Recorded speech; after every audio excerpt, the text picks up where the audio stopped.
Good morning students. स्वागत है आप सबका एक बार फिर से। और मैं हूं सूर्य प्रकाश शर्मा। आजकल हम पढ़ रहे हैं राष्ट्रीय आंदोलन का गांधीवादी युग, और उसमें हमने पिछले लेक्चर में इस गांधीवादी युग की पृष्ठभूमि की चर्चा की थी। उम्मीद है आप लोगों ने वो लेक्चर देख लिया होगा, और अगर नहीं देखा है तो इसको देखने से पहले आप पहले उस लेक्चर को देखें ताकि इस लेक्चर को समझने में आपको आसानी होगी। संक्षेप में मैं आपको उसको दोहराते हुए आगे बढ़ता हूँ। देखिए, महात्मा गांधी के जीवन को हम मोटे तौर पर 3 भागों में बांट सकते हैं। पहला, एक विद्यार्थी के रूप में, बचपन उनका जो था और एक युवावस्था तक जो पहुँचे, वो एक विद्यार्थी के रूप में, जो गुजरात से शुरू हुई यात्रा और लंदन तक पहुंची। आपको पता है कि महात्मा गांधी ने लंदन से जो है वकालत की पढ़ाई की थी। दूसरा युग शुरू होता है उनका 1893 से 1915 तक, लगभग 22 वर्ष, 21-22 साल का जो अरसा था, ये था दक्षिण अफ्रीका में उनका समय। और ये वो समय था जहां गांधी ने अपने आप को पहचाना और सत्याग्रह का आविष्कार गांधी जी ने यहीं किया था। और इस मामले में मैं कहता हूं कि भारत में जो राष्ट्रीय आंदोलन चल रहा था उससे आगे दक्षिण अफ्रीका का राष्ट्रीय आंदोलन अगर उसको कह सकते हैं तो, हालांकि वो राष्ट्रीय आंदोलन नहीं था, लेकिन सिविल राइट्स मूवमेंट्स हम उसको कह सकते हैं, वो भारत से आगे था। और उसकी शुरुआत की थी गांधी ने, क्योंकि वहाँ के जो लोकल लोग थे, जो वहाँ की नेटिव पॉपुलेशन थी, स्थानीय निवासी थे, वो बहुत शिक्षित भी नहीं थे और राजनीतिक रूप से सक्रिय भी नहीं थे, संगठित भी नहीं थे। तो गांधी ने उस आंदोलन को शुरू किया और आंशिक रूप में वहाँ उन्हें सफलता मिली, और उसके बाद वो भारत आए। भारत आकर के 1915 में जब आ गए वो, तो 1915 से 19 तक वो मुख्य राजनीतिक घटनाक्रम से दूर रहे, जैसा कि उनके गुरु ने सुझाव दिया था। उनके गुरु के बारे में तो आप जानते ही होंगे, राजनीतिक गुरु गोपाल कृष्ण गोखले, जिनकी मृत्यु 1915 में हो गई थी।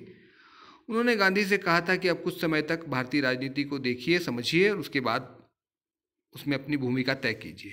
तो गांधी ने वही किया, कुछ छोटे छोटे समस्याओं का समाधान किया अपने तरीके से। चंपारण की समस्या थी, खेड़ा की समस्या थी, या अहमदाबाद के मिल मजदूरों की समस्या थी, उनको उन्होंने अपने ढंग से समाधान उसका करवाया। शांतिपूर्वक, अहिंसात्मक तरीके से आंदोलन को शुरू किया उन्होंने, और सफल रहे तीनों में। उसके बाद 1919 से जो है परिस्थितियां बदलती हैं और गांधी राष्ट्रीय मंच पर आते हैं। ये समय जो था गांधी के लिए मुश्किल भी था, राष्ट्रीय स्तर पर राजनीति में सक्रिय हो पाने मुश्किल था गांधी के लिए, क्योंकि उस समय तिलक पूरे देश में राष्ट्रीय आंदोलन का नेतृत्व कर रहे थे, और तिलक के आगे गांधी उतने प्रभावी नहीं थे। तिलक की भी मृत्यु होती है 1920 में, और उसके बाद गांधी के हाथ में आ जाता है एक तरह से सारा राष्ट्रीय आंदोलन। तो इस युग को हम गांधीवादी युग कहते हैं। इसको हमने शुरुआत की चर्चा हमने कर ली थी। आज हम बात करेंगे असहयोग आंदोलन की। और असहयोग आंदोलन की बात करने से पहले हम बात कर लेते हैं गांधीवादी तकनीक क्या थी, दरअसल उसकी बात करते हैं। क्योंकि जब हम कहते हैं गांधीवादी युग, तो गांधीवाद क्या है, सवाल ये है। तो गांधीवाद को समझ लेते हैं हम। गांधीवाद का मतलब होता है वर्तमान संदर्भ में, वैसे तो गांधीवाद बहुत व्यापक विचार है, लेकिन वर्तमान संदर्भ में जब हम राष्ट्रीय आंदोलन की बात कर रहे हैं, तो उस संदर्भ में गांधीवाद का मतलब ये है कि राजनीतिक समस्याओं का समाधान अहिंसात्मक तरीकों से भी हो सकता है। ये एक विचार गांधी ने दिया, उसमें हिंसा की आवश्यकता नहीं है, और अहिंसात्मक तरीके से आंदोलन चला करके, संघर्ष करके हम स्वराज्य की प्राप्ति कर सकते हैं। ये इस आंदोलन का मूल मंत्र, इस विचार का मूल मंत्र था। देखिए, गांधी से पहले दो प्रकार की तरीके थे समस्याओं के समाधान के। एक तो उदारवादियों का तरीका था, जिसे तिलक ने राजनीतिक भिक्षावृत्ति कहा था, गांधी ने उसको भी स्वीकार नहीं किया। और दूसरा था जो उग्रवादियों या ने अपनाया था, या कहिए कि फिर क्रांतिकारियों ने उसको और आगे बढ़ाया, उसको भी गांधी ने अस्वीकार किया। गांधी ने न तो क्रमिक सुधारों की बात की, न संवैधानिक साधनों की बात की, और न ही उन्होंने हिंसा और षड्यंत्र की बात की। उनका अपना अलग रास्ता था। गांधी ने कहा कि भाई अन्याय का विरोध करने के लिए अहिंसक प्रतिरोध का रास्ता अपनाया, इसकी बात तिलक भी करते थे। लेकिन तिलक के और गांधी के विचारों में अंतर था, उसकी चर्चा मैं करूंगा भी। तो ये जो है अहिंसक प्रतिरोध, तिलक ने उसको निष्क्रिय प्रतिरोध कहा था, और गांधी कहते हैं निष्क्रिय नहीं है, सक्रिय प्रतिरोध है ये। और तिलक की जो अहिंसा थी वो एक, कहते हैं कि नीति के रूप में अहिंसा थी। गांधी की अहिंसा नीति के रूप में अपनाई गई अहिंसा नहीं थी, बल्कि वो एक अहिंसा को पवित्र मानते थे, इसलिए उन्होंने उसको अपनाया था। खैर, तो इस युग का जो गांधीवादी युग है, उसकी गांधी की मान्यता ये थी, गांधीवाद की जब हम बात कर रहे हैं, तो गांधी ये मानते थे कि अहिंसक तरीके से सही बात को मनवाया जा सकता है, फिर चाहे सामने हिटलर हो या मुसोलिनी, कोई भी हो। क्यों? क्योंकि गांधीवाद ये मानता है कि प्रत्येक मनुष्य में ईश्वरीय अंश मौजूद है।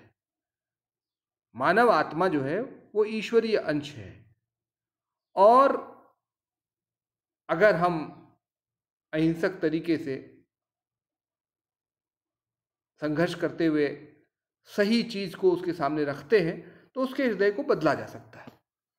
कितना ही जो है कहें कि निरंकुश व्यक्ति हो या क्रूर व्यक्ति हो, उसके विचारों में भी अहिंसक तरीके से परिवर्तन लाया जा सकता है, उसकी आत्मा को भी झकझोरा जा सकता है, हम ये कह सकते हैं सरल शब्दों में।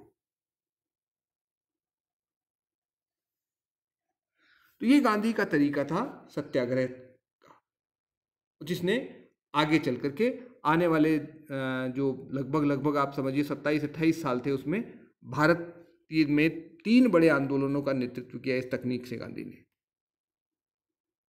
अब इन आंदोलनों में से आज पहले आंदोलन की बात हम करेंगे, वो था असहयोग आंदोलन।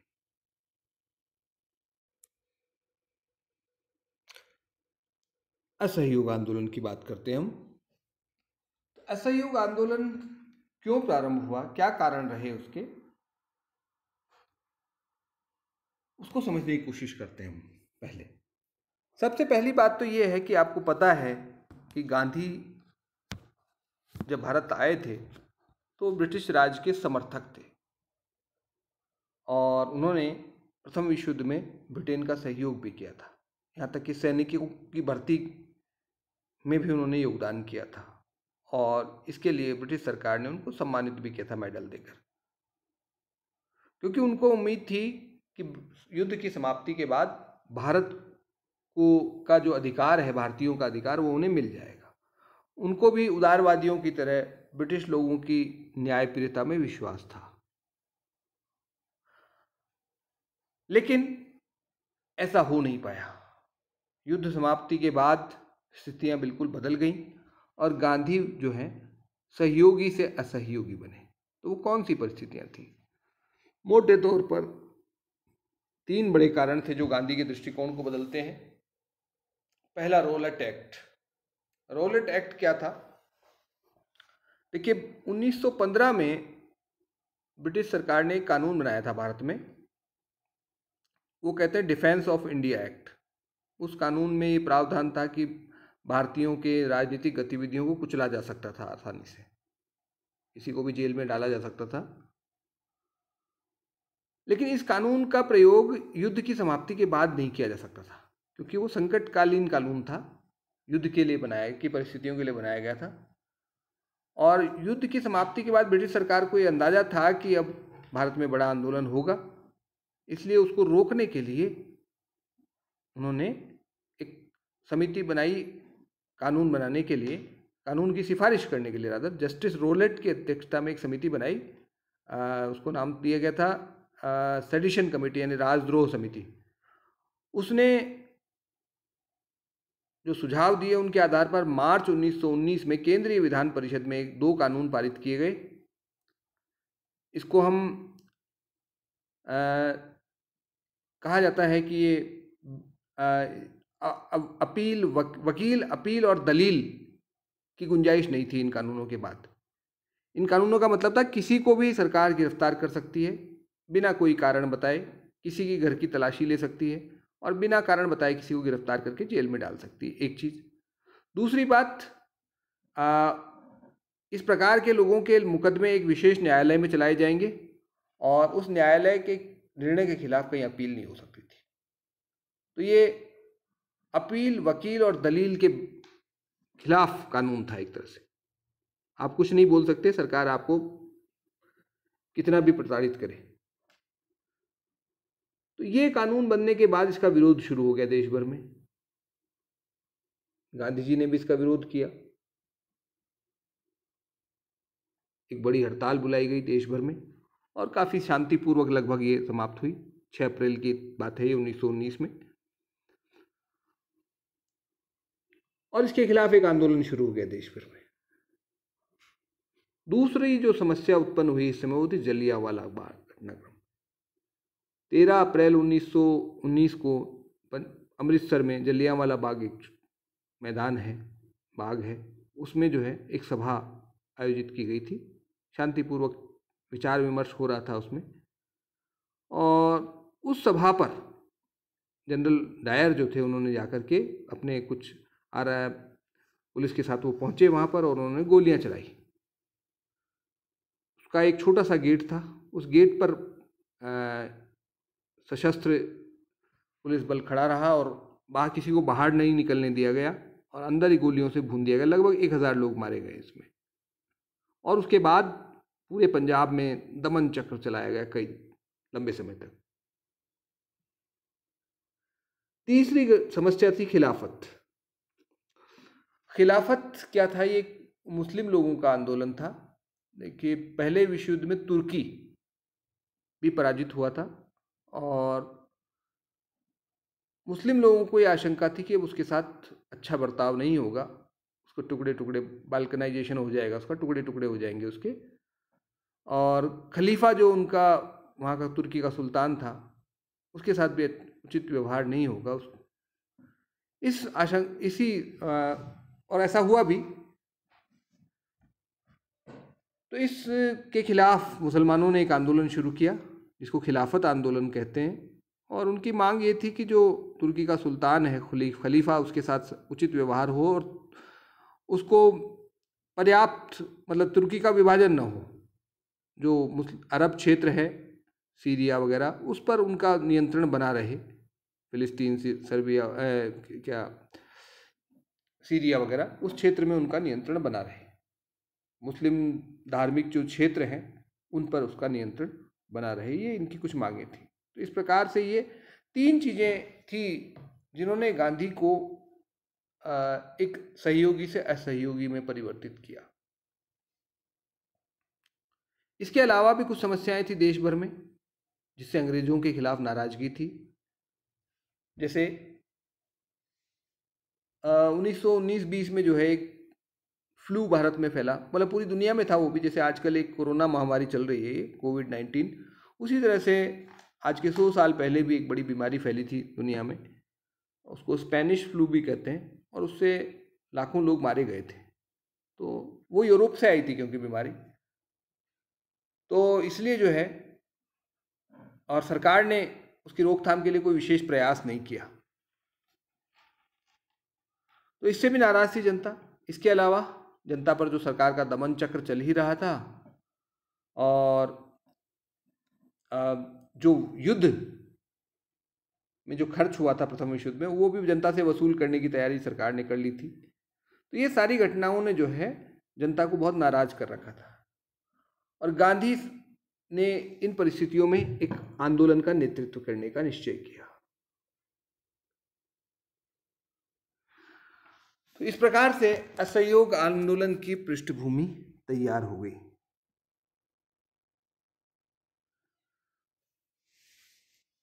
एक बात और थी कि प्रथम विश्व युद्ध में आत्मनिर्णय के अधिकार की देने की बात कही गई थी, लेकिन ब्रिटिश सरकार ने युद्ध समाप्त होते होते ये कहा कि भारत पर लागू नहीं होगा। ये जनता को इससे भी बड़ी निराशा हुई, जनता में क्रोध और गुस्सा उत्पन्न हुआ। इन सब कारणों से जो है एक आंदोलन की पृष्ठभूमि भारत में तैयार हो गई और फिर गांधी के नेतृत्व में 1920 में ये आंदोलन शुरू होता है। गांधी सबसे पहले जो है खिलाफत कमेटी की बैठक होती है जून 1920 में, और वो अपना एक कार्यक्रम तय करते हैं। गांधी उसको अपना समर्थन देते हैं। अगस्त 1920 में गांधी जो है असहयोग आंदोलन शुरू करने की बात कहते हैं। सितंबर 1920 में कलकत्ता में कांग्रेस का विशेष अधिवेशन आयोजित होता है, जिसमें एक अहिंसक आंदोलन चलाने की मंजूरी गांधी को मिल जाती है। और फिर कलकत्ता 1920 में ही दिसंबर में जो रेगुलर अधिवेशन हुआ था नागपुर में, उसमें ये कांग्रेस ने प्रस्ताव पारित किया कि सभी उचित साधनों से और अहिंसक साधनों से स्वराज्य प्राप्ति के लिए संघर्ष किया जाएगा। ये कांग्रेस के उद्देश्यों में एक बदलाव आता है और इस प्रकार गांधी के हाथों में राष्ट्रीय आंदोलन का नेतृत्व आ जाता है। नेक्स्ट स्लाइड पे चलते हैं। यही बात जो मैंने आपको बताई अभी कि 1920 से 22 में ये आंदोलन चला और गांधी जी ने जो है इस आंदोलन का नेतृत्व किया। अगस्त 1920 में ये आंदोलन की जो है गांधी जी ने खिलाफत आंदोलन के समर्थन में जो है इस आंदोलन को शुरू किया। सितंबर में कांग्रेस की मंजूरी मिली और दिसंबर में फिर जो है नागपुर अधिवेशन में कांग्रेस ने अपना उद्देश्य में परिवर्तन किया। नेक्स्ट स्लाइड पे चलते हैं। असहयोग आंदोलन दरअसल क्या था या उसके उद्देश्य क्या थे? पहले खिलाफत कमेटी और कांग्रेस ने मिलकर के जो है 3 उद्देश्य तय किए। पहला, खिलाफत प्रश्न का जो है संतोषजनक कोई समाधान निकले, यानी तुर्की की जो समस्या थी उसका कोई संतोषजनक समाधान निकले। दूसरी बात, पंजाब की घटनाओं में जो कुछ हुआ था, जनता के साथ अत्याचार हुआ था, दमन हुआ था, उसका भी कोई उचित समाधान निकलना चाहिए। और तीसरी बात, स्वराज्य प्राप्ति। ये 3 उद्देश्य रखे गए थे इसमें।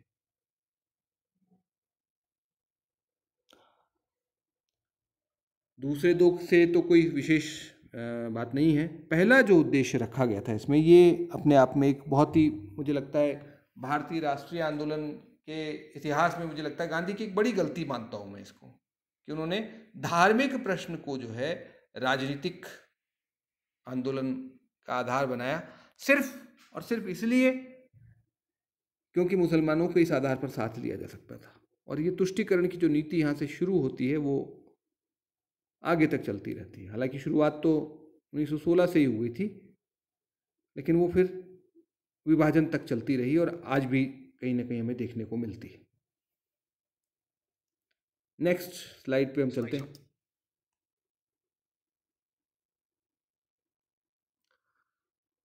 असहयोग आंदोलन का कार्यक्रम। देखिए, असहयोग आंदोलन जैसे इसके नाम से स्पष्ट, असहयोग, नकारात्मक, लेकिन इसमें सकारात्मक पक्ष भी थे। सकारात्मक और नकारात्मक दोनों पक्ष थे। हम पहले नकारात्मक पक्ष की बात कर लेते हैं क्योंकि वो बड़ा इंपॉर्टेंट है। नकारात्मक पक्ष का मतलब, असहयोग आंदोलन चलाने का तय हुआ और उसमें क्या तय हुआ, कौन कौन सी बातें तय हुई। पहली बात तो कि वकीलों द्वारा जो है कोर्ट्स का बहिष्कार किया जाएगा। अदालतों में नहीं जाएंगे वकील, क्योंकि वो ब्रिटिश द्वारा स्थापित अदालतें थी, इसलिए उनका बहिष्कार करेंगे वो। दूसरी बात, विद्यार्थी स्कूल कॉलेज का बहिष्कार करेंगे। ब्रिटिश जो सरकार द्वारा स्थापित या उनके द्वारा चलाई जा रही थी, उन उन कॉलेजों का, स्कूलों का बहिष्कार करेंगे। तीसरी बात, विधानमंडल के चुनावों का बहिष्कार करेंगे। चौथी बात, सम्मान तथा उपाधियां लौटा दी जाएंगी। आज भी आप देखते हैं विरोध के तौर पर हमारे यहाँ सम्मान और उपाधियां लौटाने का चलन है, यहीं से शुरू होता है। विदेशी सामान का बहिष्कार करेंगे और स्वदेशी को अपनाएंगे, उधर हम पॉजिटिव में ले जाएंगे उसको। विदेशी सामान का बहिष्कार। मद्यपान का निषेध। आप कहेंगे ये तो सकारात्मक चीज़ है, यहाँ सकारात्मक है, लेकिन यहाँ नकारात्मक रूप में हमने इसको अपनाया था, क्योंकि शराब वगैरह खरीदने से सरकार को टैक्स मिलता था, तो बोले मत खरीदो उसको भी, सरकार को क्यों टैक्स दिया जाए, क्यों मदद की जाए। नेक्स्ट, सरकारी कार्यक्रमों तथा राज दरबारों का बहिष्कार करना। सरकार ने जो है समय समय पर शाही दरबारों का आयोजन करती रही। जब भी कोई ब्रिटिश महारानी या कोई उनका जो कहें कि प्रिंस ऑफ वेल्स भारत आते थे, तो बड़ा दरबार का आयोजन होता था। 1911 में जॉर्ज पंचम के समय में हुआ था। फिर 1921 में, आपको पता, अभी हम चर्चा करेंगे, प्रिंस ऑफ वेल्स भारत आए थे नवंबर में, तो उस समय तो ये एक परंपरा थी, उनका बहिष्कार करेंगे, ये सब तय किया गया। इसको नकारात्मक पक्ष कहते हैं, लेकिन ये बड़ा प्रभावी रहा था। दूसरा जो था वो था सकारात्मक पक्ष, जिसको कहते हैं हम। उसमें क्या था? उसमें विदेशी के स्थान पर स्वदेशी सामान का प्रयोग करेंगे हम, स्वदेशी, ये सकारात्मक पॉइंट है। दूसरा, राष्ट्रीय शिक्षा संस्थाओं की स्थापना की जाएगी, क्योंकि बच्चों ने स्कूलें छोड़ दिए तो क्या किया जाए, कहीं तो पढ़ेंगे, उनको पढ़ाना तो है, तो राष्ट्रीय शिक्षा संस्थाएं स्थापित की जाएंगी। और इसके लिए जो है एक बड़ा फंड भी तैयार किया गया था तिलक के नाम पर। आत्मानुशासन तथा बलिदान की भावना का विकास, जनता में आत्मानुशासन, सेल्फ डिसिप्लिन, खुद को नियंत्रित खुद करें, क्योंकि स्वराज्य की बात कर रहे हैं, अपने ऊपर नियंत्रण हमें खुद को आना चाहिए। और बलिदान की भावना, देश के लिए बलिदान देने की भावना जनता में विकसित हो, क्योंकि स्वराज्य मांगने से नहीं मिलेगा। और चौथी बात, आपसी विवादों का मध्यस्थता द्वारा निपटारा, क्योंकि अब अदालतों का बहिष्कार कर चुके हैं हम, तो आपस के विवाद जो हैं हम आपस में बैठ करके निपटा लें, इस पर बल दिया गया। तो ये था पॉजिटिव और नेगेटिव दोनों प्रकार का कार्यक्रम था राष्ट्रीय इसका असहयोग आंदोलन का। नेक्स्ट हम आगे बढ़ते हैं।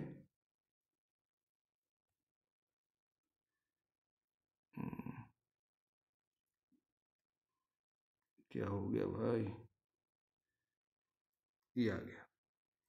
असहयोग आंदोलन के परिणाम क्या हुए साहब, फिर आगे बढ़ लेते हैं। परिणाम से पहले थोड़ी सी चर्चा कर लूं कि असहयोग आंदोलन किस प्रकार से संचालित रहा, क्या हुआ। देखिए, बड़े बड़े जो वकील थे उस समय के, पंडित मोतीलाल नेहरू, डॉक्टर राजेंद्र प्रसाद, CR दास, इन सब ने अदालतों का बहिष्कार किया, अपनी प्रैक्टिस छोड़ दी। जो हजारों रुपए कमाते थे उस समय, वो उन्होंने बलिदान कर दिया अपना, अदालतों का बहिष्कार किया। विद्यार्थी जो है वो स्कूल कॉलेज छोड़ करके आ गए। सुभाष चंद्र बोस ने सरकारी सेवा से ही रिजाइन कर दिया, ICS थे वो छोड़ के आ गए। और देश में जगह जगह पर ब्रिटिश माल का बहिष्कार हुआ, ब्रिटिश सामानों की होली जलाई गई। इसी तरह से देश जिसको राष्ट्रीय शिक्षण संस्थाओं की स्थापना हुई बच्चों के पढ़ने के लिए। लोगों को चरखे बांटे गए ताकि वो खुद सूत काट के कपड़ा बना सकें। इसी तरह से जो है मद्यपान का निषेध को भी लागू किया गया, लोगों ने जो है बहिष्कार किया। तो इस प्रकार से बड़ा सफलतापूर्वक ये आंदोलन चला। सरकार ने दमन चक्र चलाया, बड़ी संख्या में लोगों को जेलों में डाल दिया गया,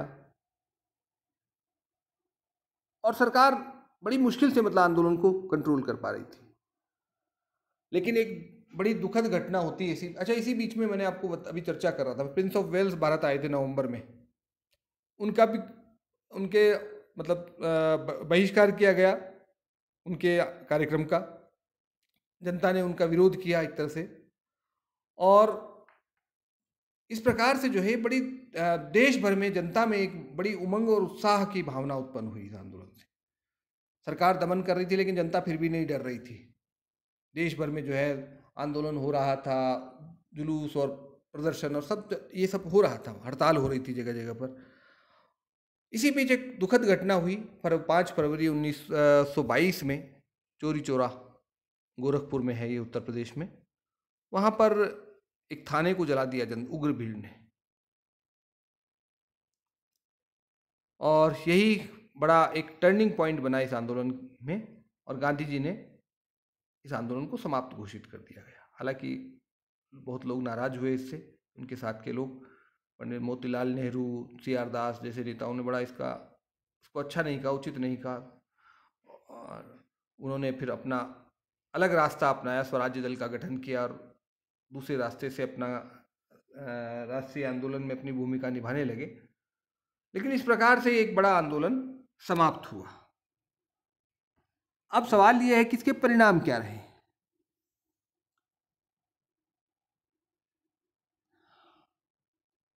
डॉक्टर ताराचंद एक बड़े प्रसिद्ध इतिहासकार हैं, वो कहते हैं कि भारत का ही नहीं था बल्कि विश्व इतिहास का पहला निशस्त्र आंदोलन था, निशस्त्र विद्रोह था। विद्रोह था एक प्रकार का, और निशस्त्र था। विद्रोह अक्सर सशस्त्र होते हैं, जैसे 1857 में हमने किया था, शस्त्र उठाए थे, लेकिन ये जो है एक निशस्त्र विद्रोह था। जहाँ तक इसके सफलता का प्रश्न है तो ये कहेंगे कि हम इसके जो घोषित उद्देश्य थे उनको पूरा करने में सफल नहीं हुआ। न तो हमें स्वराज्य मिला, खिलाफत का प्रश्न अब उसकी स्थिति बदल चुकी थी, क्योंकि तुर्की में जो है वहाँ एक कमाल अतातुर्क के नेतृत्व में वहाँ पर जो मोनार्की थी, वहाँ राजतंत्र था, उसको समाप्त कर दिया गया था, और खलीफा का पद ही समाप्त हो गया था आगे चल करके। तो वो समस्या भी, उसका भी कोई मतलब इस असहयोग आंदोलन के उद्देश्य के रूप में उससे कुछ निकल करके सामने नहीं आया। स्वराज्य हमें मिला नहीं। तो इस प्रकार से इसके जो घोषित उद्देश्य थे वो उनको प्राप्त करने में ये सफल नहीं हुआ। लेकिन फिर भी ऐसा नहीं कह सकते कि आंदोलन बिल्कुल निष्फल रहा। कुछ लाभ हुए इसके। पहला लाभ ये था कि जनता ने अपने राजनीतिक अधिकारों के प्रति जागरूकता उत्पन्न हुई इससे। अब तक हमें पता ही नहीं था हमारे अधिकार क्या है, अब हम जागरूक हो गए कि हमारे यहाँ ये अधिकार हैं, हमें मिलने चाहिए। ये बात जनता तक पहुंची। दूसरा, जो ब्रिटिश व्यवस्था के प्रति जो न्यायप्रियता की भावना अब तक जनता में थी कि ब्रिटिश लोग अच्छे लोग हैं, उसके प्रति पूर्ण अविश्वास उत्पन्न हो गया। ये तो पहले भी हो चुका था, लेकिन असहयोग आंदोलन के परिणाम स्वरूप ये बात जन जन तक पहुंच गई कि ब्रिटिश सरकार एक अन्यायपूर्ण सरकार है, ये न्यायोचित सरकार नहीं है। ये आम जनता तक बात पहुंच गई। तीसरी बात ये हुई कि भारतीयों के मन में ये विश्वास उत्पन्न किया गया, ये भावना उत्पन्न की गई कि भैया स्वराज चाहिए तो आपको आपके प्रयास से ही मिलेगा, अपने आप नहीं मिलेगा। ब्रिटिश सरकार आपको कभी स्वतंत्रता नहीं देगी जब तक कि आप उसके लिए संघर्ष नहीं करेंगे। चौथी बात ये होगी, कांग्रेस की लोकप्रियता में बहुत वृद्धि हुई। कांग्रेस अब जो है देश भर में पहुंच गई।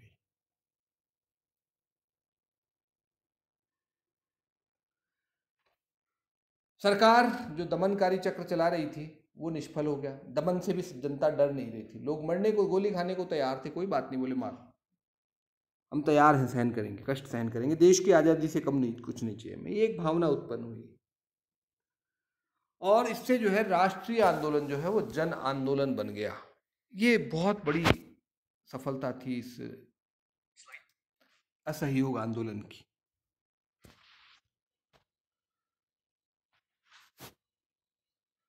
तो इस प्रकार से ये पहला आंदोलन समाप्त होता है। अगला जो आंदोलन था वो सविनय अवज्ञा आंदोलन, उसको हम नेक्स्ट लेक्चर में चर्चा करेंगे। उम्मीद है आप मेरी बात समझ पा रहे होंगे। कोई कठिनाई हो तो आप मुझे मैसेज करें। अगर आप राजकीय महाविद्यालय काला डेरा के विद्यार्थी हैं तो आप मुझे व्हाट्सएप ग्रुप में मैसेज कर सकते हैं। और अगर आप कालाडेरा के नहीं हैं, हमारे कॉलेज के नहीं विद्यार्थी हैं, कहीं और से आप जुड़े हैं, तो आपका कोई प्रश्न हो तो आप मुझे यूट्यूब के माध्यम से कमेंट्स कर भेज सकते हैं अपने। कोशिश करूँगा आपके सवालों का जवाब दूँ। धन्यवाद।